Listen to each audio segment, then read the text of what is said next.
Mga kabulilit, halika na, tayo'y magkwentuhan, dito sa Bulilit Channel. Hello mga kabulilit, isipin niyo ito, may bahay kayo, pero biglang may dumating na malaking lobo na gustong sirain ito. May 3 baboy na haharap sa ganitong sitwasyon. Pero sino kaya ang magiging matalino at makaliligtas? Bago tayo magsimula, huwag kalimutang mag-subscribe sa Bulilit Channel at i-click ang notification bell para makasama ka sa lahat ng aming masasayang adventures. Handa ka na bang matuto? Abangan niyo ang kwento natin ngayon dahil may sorpresa kami sa dulo. Siguradong matutuwa kayo, kaya siguraduhin na yung manood hanggang matapos. Tara na, simulan na natin. Ang 3 maliliit na baboy. Kwento tungkol sa 3 maliliit na baboy. Magkakapatid ang mga baboy na ito. Gusto nilang magtayo ng sarili nilang mga bahay. Nakaka-excite, di ba? Excited ang unang maliit na baboy. Gusto rin niyang maglaro. Mabilis niyang itinayo ang kanyang bahay gamit ang dayami. Mukhang masaya. Pero matibay kaya ito? Mas pinag-isipan naman ng pangalawang baboy ang gagawin niya. Pinili niya ang mga patpat para sa kanyang bahay. Mas matibay ito kaysa sa dayami. O, di kaya? Ngumiti siya, masaya sa kanyang ginawa. Pero sapat kaya ang tibay nito? Abangan ang susunod na mangyayari. Magiging matibay kaya ang kanilang mga bahay? Bago tayo magpatuloy, mag-subscribe ka na sa Bulilit Channel para lagi kang updated sa mga bagong exciting na mga adventure. Ngayon, may nakatira malapit na malaki at masamang lobo. Palagi siyang gutom. Mahilig siyang kumain ng maliliit na baboy.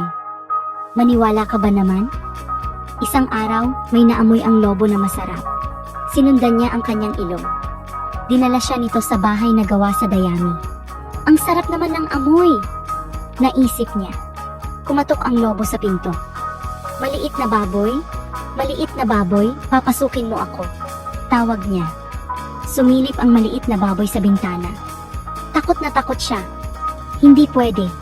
Sigaw ng maliit na baboy. Alam niyang masama ang lobo. Tumawa ang lobo.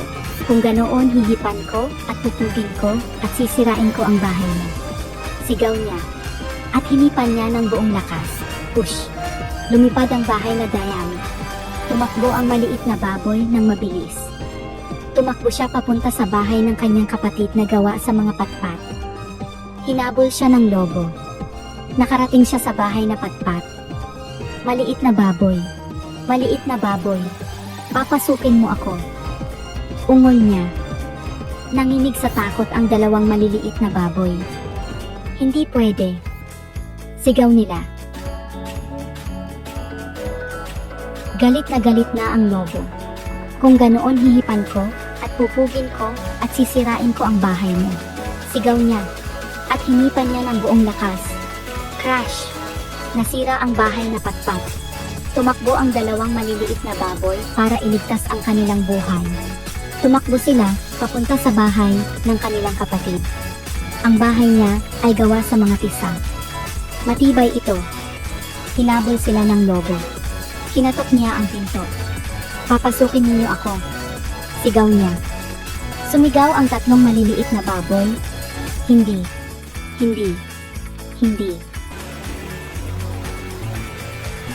Galit na ang lobo.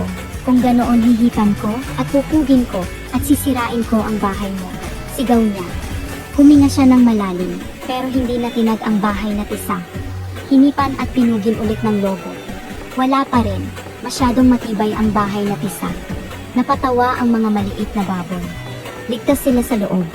Naisip ng lobo na subukan ang ibang paraan. Umakyat siya sa bubong. Gusto niyang bumaba sa chimenea. Akala niya ang talino niya. Pero mas matalino ang mga maliit na baboy. Natatandaan ba ninyo kung gaano kahilig maglaro ang unang maliit na baboy? May naisip siya. Naglagay siya ng isang palayok ng kumukulong tubig sa pugon. Dumulas ang lobo pababa sa chimenea. Splash! Nalaglag siya sa kumukulong tubig. Aray ko po! Sigaw niya. Ang sakit! Tumakbo palabas ng bahay ang lobo. Takbo siya ng takbo. Ayaw na niyang makakita ng kahit isang maliit na baboy. Ninyo kami ng malaking thumbs up kung sa tingin ninyo ay natuto na ang lobo. Huwag kalimutang mag-subscribe sa Bulilit Channel, i-like at i-share ang video na ito para sa mas maraming nakakatuwang kwento. Ligtas na ang 3 maliliit na baboy. Naisahan nila ang malaki at masamang lobo. Sumayaw sila at kumanta. Masayang-masaya na ligtas sila sa kanilang matibay na bahay. Mula noon, hindi na ginulo ng lobo ang mga baboy.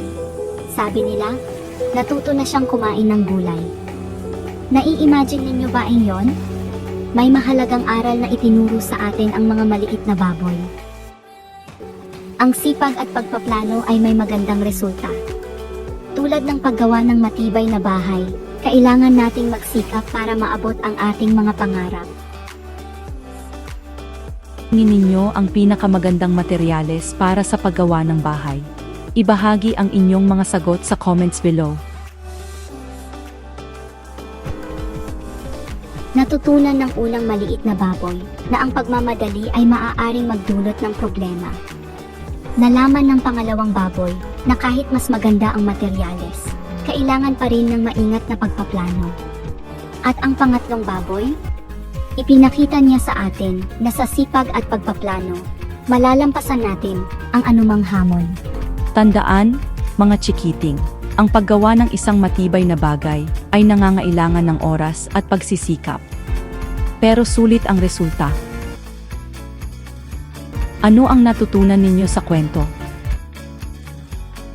Ipaalam sa amin sa comments below. Huwag kalimutang i-like ang video na ito at mag-subscribe sa Bulilit Channel para sa mas marami pang nakakatuwa at nakaka-excite na mga kwento. Maraming salamat sa panunood. Huwag kalimutang mag-subscribe, like and share